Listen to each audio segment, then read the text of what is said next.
about the main results is the chair of today's meeting, Czech Minister of Industry and Trade, Mr. Josef Síkela, and also, as always, Commissioner for Energy, Ms. Kadri Simpson. So first I will give the floor to Minister Síkela to present you the outcome of today's meeting. Please, the Minister, the floor is yours. So, good afternoon, ladies and gentlemen. I am glad I can inform about the outcome of today's meeting. This is the first Energy Council meeting which was planned already before our presidency, and I am glad we could finally return to the regular agenda. First, we discussed the gas package. It includes two proposals which were presented already last year. Decarbonizing the gas market is extremely important, but at the same time, it is not easy. We have to create the appropriate market framework for all gases, including renewable and low-carbon gases and hydrogen, but also infrastructure to transport them. The aim of today's discussion was to give a political guidance for further work in three areas. First, how to develop the hydrogen markets, how to set the tariff discount second, and how to blend hydrogen into existing gas system. The ministers agreed that we need to move forward on these medium and long-term solutions and to prepare the EU for the reality without Russian gas. The second point on today's agenda was the energy performance of buildings. This is an extremely important proposal which aims to increase the energy efficiency of the buildings and gradually bring the sector to zero emissions. Currently, 40% of energy is consumed in the building sector. That's why improving the average energy performance of buildings is a long run is absolutely necessary. The less energy we need, the more resilient we will be. I am very glad that the ministers reached an agreement on a very good compromise. This would serve as a mandate for negotiations with the European Parliament, which will start during the next presidency. At this point, I would like to thank our presidency negotiating team, but also the delegations and the Commission for being constructive and for their hard work. The Council agreed that from 2030, all new buildings would be zero emissions buildings and that the existing building stock should be transformed into zero emissions by 2050. For residential buildings, the member states will have two control points on their national trajectories. By 2033, the average energy use should equal the class level D. By 2040, the value will be determined on the level of member states in line with their transformation plans. We also introduced A0 and A+ levels. The latter will be even able to generate more energy than it will consume. The surplus may be supplied back to the grid. For non-residential buildings, the approach is different. We will not focus on classes, but rather thresholds. Member states will have to renovate 15% of the worst performing buildings by 2030 and 25% of them by 2034. The agreement reached today will help citizens make substantial energy savings, better and more energy efficient buildings will improve citizens' quality of life and air in our cities and lower down the energy bills. I will also mention the AOB point presented by the Commission on the situation of the energy sector in Ukraine and Moldova in the aftermath of the recent ruthless bombings by Russia. As the presidency, we strongly condemn these bombings, which bring additional hardship to Ukrainian people.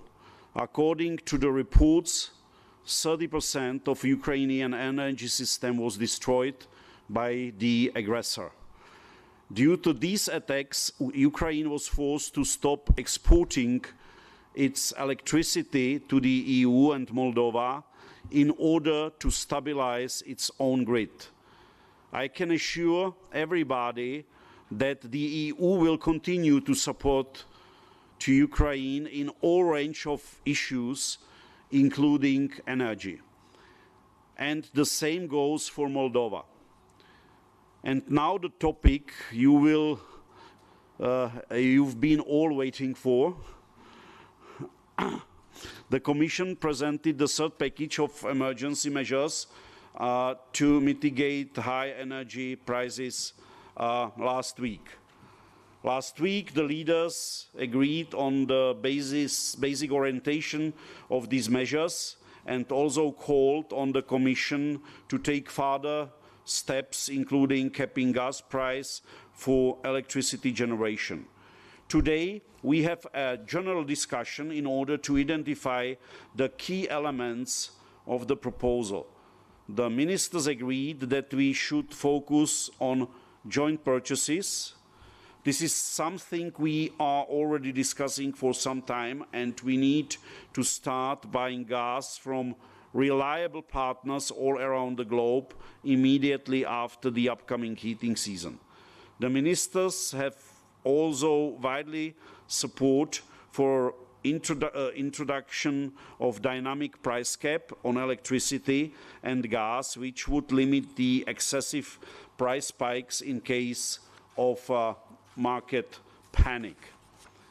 We also had a discussion on the price cap of gas and the correction mechanism in the TTF. Here, as you can imagine, we have rather different views on the mechanism. The main question is how to make sure that capping will still allow us to buy gas we need on the market.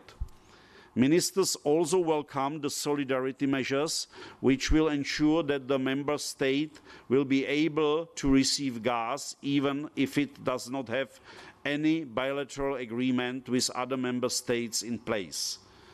Several member states also mentioned that they are awaiting measures which would help our industry. EU's industry is an important part of our economy, and it must remain competitive. We must ensure level playing field on the internal market. Therefore, it is necessary to extend and prolong temporary crisis framework for state aid. The measures discussed today constitute another important piece of the puzzle. Therefore, I inform the ministers that I will convene a fourth Extraordinary Energy Council on November 24th in order to adopt this package. The Czech presidency is ready and will continue to deliver. Thank you. Thank you very much, Minister. Now I would like to give the floor to Commissioner Simpson. Thank you, Joseph, and good afternoon, everyone. Exactly a week ago, the Commission presented the most recent package of proposals to tackle the energy crisis, and as you know, this was dedicated for gas prices in particular. Following the endorsement and guidance of the European Council last week, we had now a more detailed discussion with ministers on how to move forward. The package has a number of important elements that we will jointly work on to be ready for adoption at the next Extraordinary Council. First, making joint purchasing of gas a reality. There was strong support for this idea among the ministers and a keen interest in the details of the setup. It is clear that combining our strength on the global market is to our advantage. If the proposed two-step model will be agreed at the November Council, we'll be ready to jointly buy gas to refill the storage after this heating season. The process will cover at least 13.5 billion cubic meters of gas, enough to be attractive to the suppliers and meaningful for the market. In parallel, we will continue negotiations with our partners to secure necessary supplies for this winter and beyond. I will be in Norway after tomorrow for high-level energy dialogue. Second, addressing the high gas prices. With our proposal, we ask Acer to develop by 31st of March a new complementary EU gas benchmark that adequately reflects the current market situation. There is a broad consensus that this is a useful step, and it is a useful step to take to increase also transparency and predictability of prices.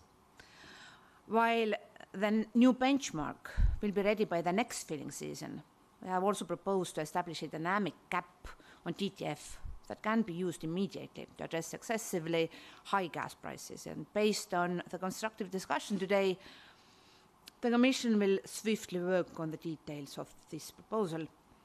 As we develop this short-term tool, we must ensure security of supply and avoid increasing gas consumption. In addition to these two measures, the Commission has tasked ESMA with developing circuit breakers for intra-day derivative trading. The third pillar of the package is strengthening solidarity between member states in case of severe supply disruption in the coming winter. Our proposal includes default rules that will apply in case there is no bilateral solidarity agreement in place. And we will also propose a mechanism for the allocation of gas between member states for which an emergency has been declared. Following the European Council conclusions, we will further examine the cap on gas used for electricity production, including a cost-benefit analysis. Member states have received a Commission analysis of the measures as input for today's discussion. The European Council conclusions also invite a fast-track simplification of permitting procedures for renewables and grids, including through emergency measures. As you know, the Commission already proposed in May measures to streamline and speed up the permitting process. And I'm calling on both the Council and the European Parliament to have their position ready by early November. As we are tackling the current energy crisis, we cannot forget about our long-term plans. I therefore very much welcome today's discussion on the hydrogen and gas market decarbonization package. Scaling up green hydrogen and biomethane will help us to phase out Russian fossil gas fully and for good. And today's discussion makes me confident that the Council can agree on its position by December.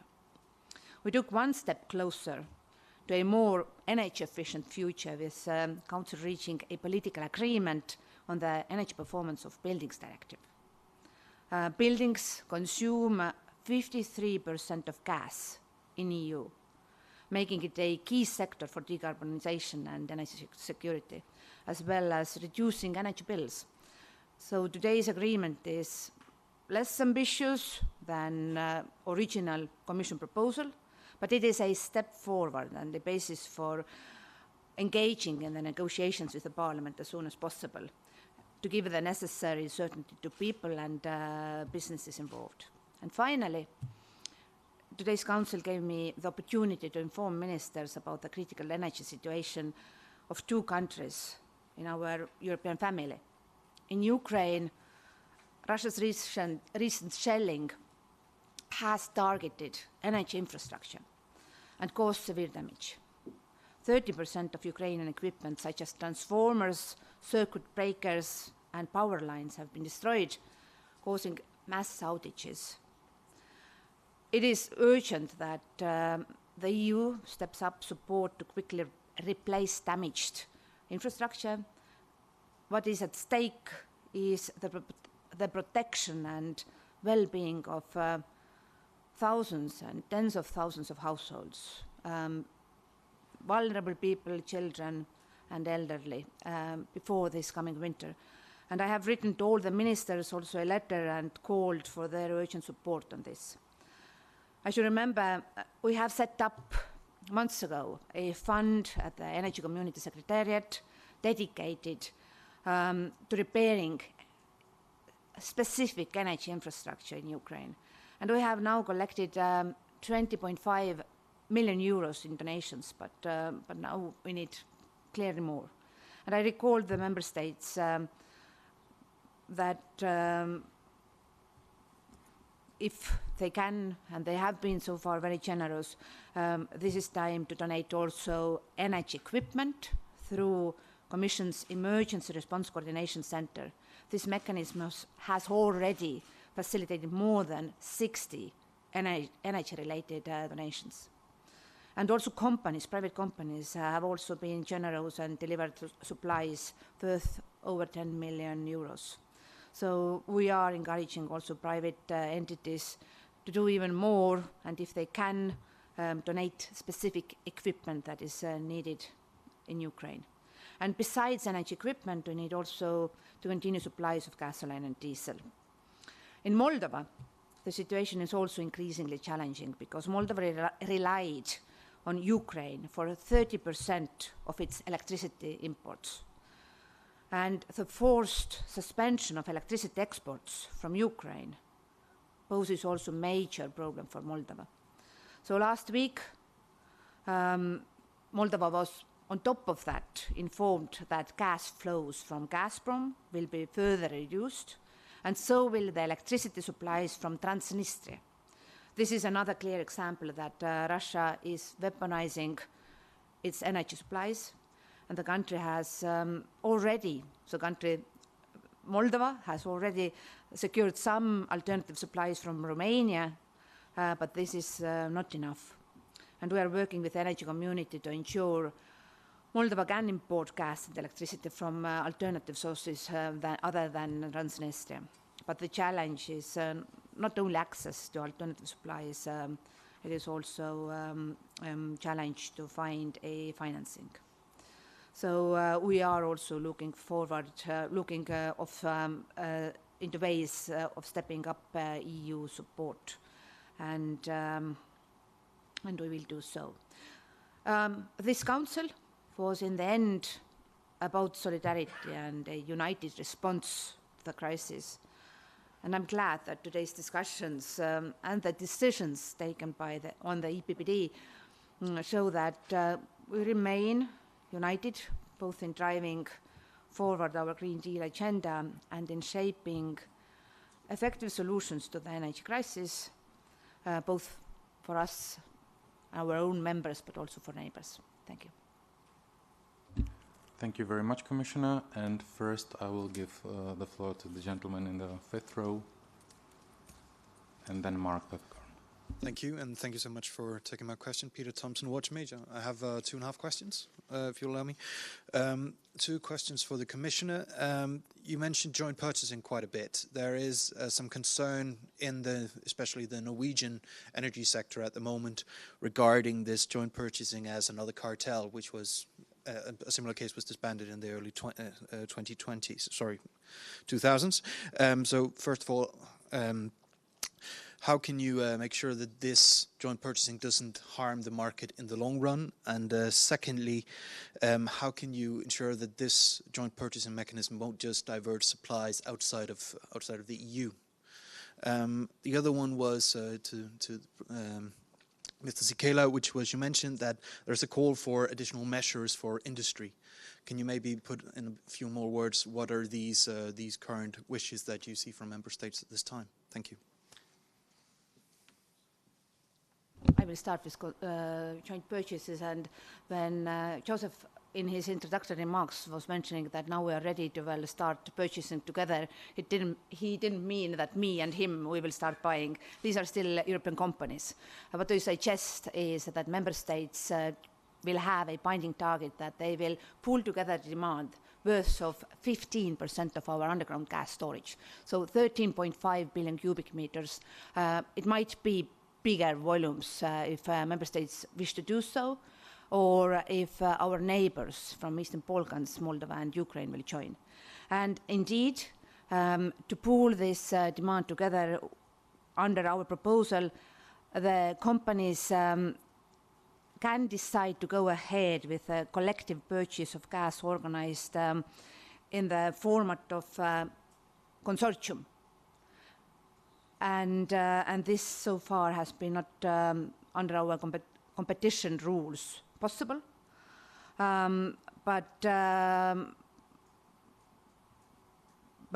doing so, they can indeed agree on conditions of the purchase, conditions such as volumes and delivery points, and also time. So, but they will do this always within the limits of competition rules.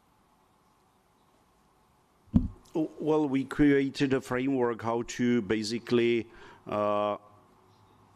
support the households and the small and mid-size enterprises, where we can basically also help them through price cap. For the industries, for big companies which are not which are bigger than 250 employees and 50 million euro turnover, we have only few instruments. We have the compensation of the indirect cost for the most energy-consuming industries, and then we have the temporary crisis framework where we have a limited possibilities amount-wise, but also condition-wise, because, for example, they should confirm the operational loss. So what we expect, there are two things. The first one is that this temporary crisis framework will be prolonged at least until the end of 2023, which is basically on the table, and then we will get more flexible opportunities how to help them. This is something what is on the Commission side. On the other side, observing some of the activities and proposals coming from some of the countries, we also have to ensure that there will be a level playing field ensured, and this is again up to the Commission to ensure a level playing field, not only within the member states, but also among them. Thank you. Thank you very much. Next question, Mark Peppercorn. Good afternoon, Mark Peperkorn, Volkskrant, Netherlands. I also have two questions. One is for you, Mr. Sikela. You said you want to have a deal on the package in November, so it's within a month. Do you think this deal is also possible about the two most controversial points, the dynamic price mechanism and capping the price of gas used for electricity? Because as you saw today, the discussion between the member states on these 2 points diverge. The discussion is very heated, the points of view diverge. And the second question is for the Commissioner. Because in your non-paper today, actually you tabled an interesting proposal for the long-term price mechanism for electricity. Actually, with this contracts for difference. Did it get any traction? Did it get any support from the member states? Thanks.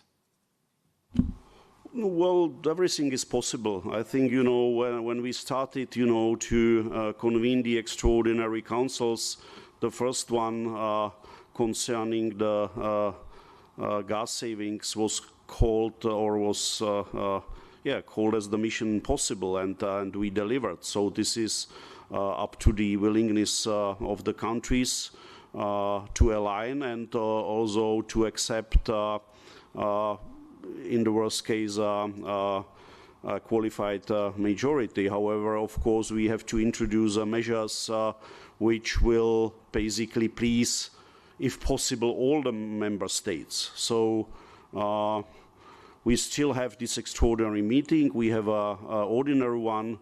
I hope, I will not need, to destroy the Christmas Eve, for the ministers, in the worst case. However, for example, when it comes to Iberian model, I see the Commission's non-paper as a contribution for the discussion, but it is not a proposal, and we need a proposal to be able to push our discussion further. As you know, this is something the member states were asking for already at the Extraordinary Council on the September 9th. So it is clear that the Commission and maybe a few member states does not see any Iberian model as a way forward, and it offers an alternative approach.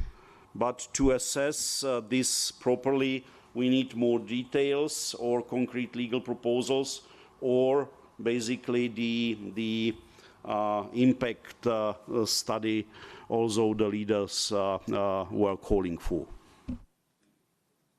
Indeed, there are different views among member states on the possible extension of Iberian exemption to the rest of the EU.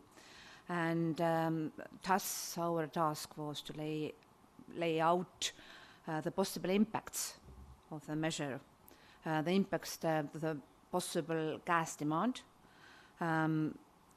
if the flows of subsidized electricity will also be traded to our neighboring countries, non-EU countries, and also how could we address the different impact to member states in terms of costs and benefits.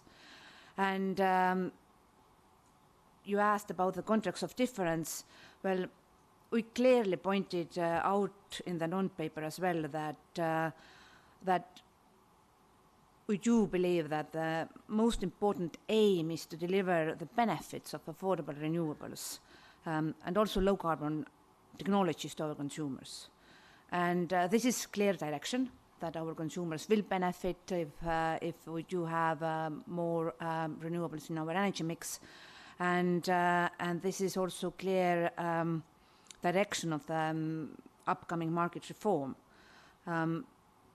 How to deliver the benefits to our consumers. Thank you. Next question in the third row, and then John Ainger.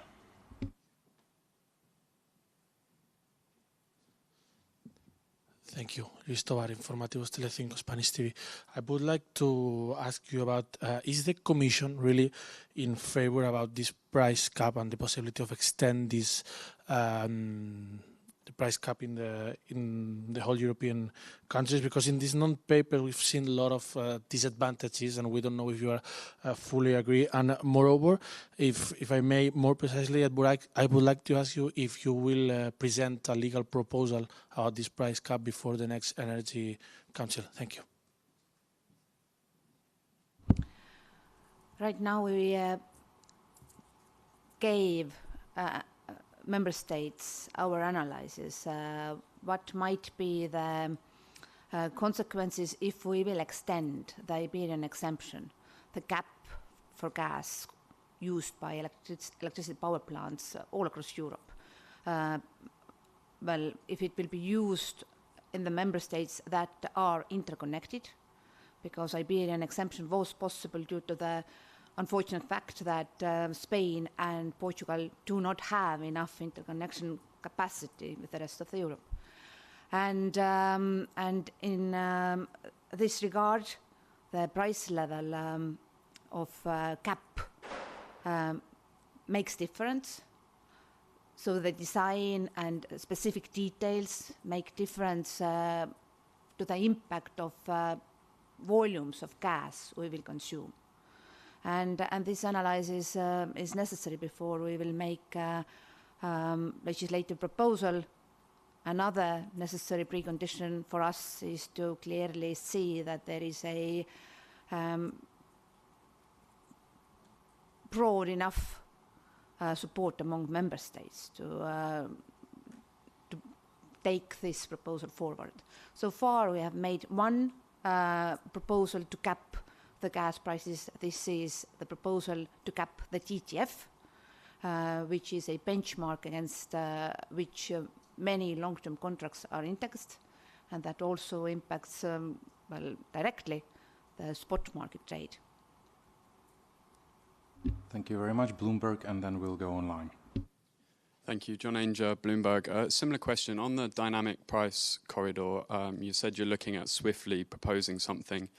Can you and will you propose that before the emergency energy ministers, given that it's in the regulation? And to the Minister, are you concerned that falling gas prices will take away the impetus for any kind of gas price cap, and are you worried that you won't see it this winter? Thank you.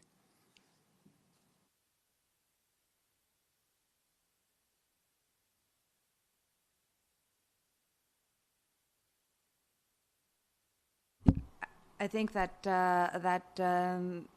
we have shown with our previous proposals that we are able to propose legislative packages prepared within days, and indeed we will continue our work on all the work streams set out in the European Council conclusions, if the Council, TTE Council, will meet again in November, I hope that the already proposed legislative pieces will be adopted, and this will already mean immediate implementation of some of the measures in the package. So we have to be ready that then we do have next steps prepared, and of course we stand ready to put on the table further proposals to follow up the EUCO conclusions. Thank you. Already today there were first remarks that basically the extremely low gas prices can lead to demotivation to get rid of the gas and from the savings measures. To be very honest, I will be pleased to deal with the situation that we have to solve problem of the low gas prices. So I strongly believe that the game is not over.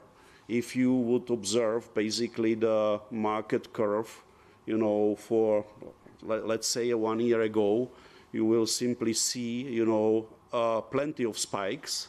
So where we get the confidence that this is not only a spike, this is my first argument. The second one is that we are talking just about the spot market prices, and we still do not see basically the reflection on the end customer prices and in the future prices. So the game is not over. And because the game is not over, we need to have an emergency measure, regardless where we are currently on the curve, in order to be able to switch on the emergency measure in the case that, you know, we will see big volatility to be back again. Thank you. Thank you, and we are running a little bit out of time, so the last question will go to Euronews.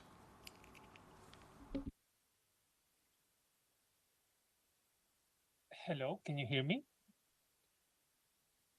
Yes. Yes, thank you for the floor. I just want to ask about, again, the Iberian model, because your non-paper really lays out many obstacles, like high costs for Germany, Netherlands, Italy, increasing gas between 5 and 9 billion cubic meters, leakages outside European Union, the need to redistribute costs. You speak about political challenges. And I'm wondering, Commissioner, do you really support this measure, or are you trying to convince member states there are so many obstacles along the way that it's better not to go down this avenue? And how can you, and even if you support this measure, this Iberian extension, how can you overcome all these obstacles in time to have it ready for the winter? Because we're still talking about the TTF mechanism now for late November. So this Iberian extension could be even beyond that. So when could we be ready, realistically speaking? And would you prefer member states perhaps to endorse your proposal for contract for difference that you in the non-paper seems more realistic rather than the Iberian extension? Is that really your plan, your intention now? Thank you. This was EUCO last week, who clearly asked the Commission to continue our work on this mechanism. And they asked for cost-benefit analysis. And they also gave clear conditions for this work. So we should propose something that allows us to avoid the change in merit order in power generation. That means we cannot create a situation where gas-fired power plants will be in the market for more hours than without this mechanism. So we should also prevent an increase of gas consumption. That means the cap cannot be lower than the actual gas price right now. We also have to address the financing and distributional impacts, because member states do have different energy mixes. Some of them do have more gas-fired power plants, some of them do not have any. Who will pay the costs? And then, of course, impact on the flows beyond the EU's borders. So with our non-paper, we gave, within a very short time frame, answers to these questions. Now it's up to member states if they will find a solution, especially how to well address the flows to third countries and how to agree on the cost sharing principles. Thank you. Thank you very much. Unfortunately, this was all the time we had for this press conference, but as you heard the Minister, we will see each other very soon in November, this time in Brussels. Thank you very much and have a safe trip back home. Non, mais moi j'ai une question, c'est chiant, hein.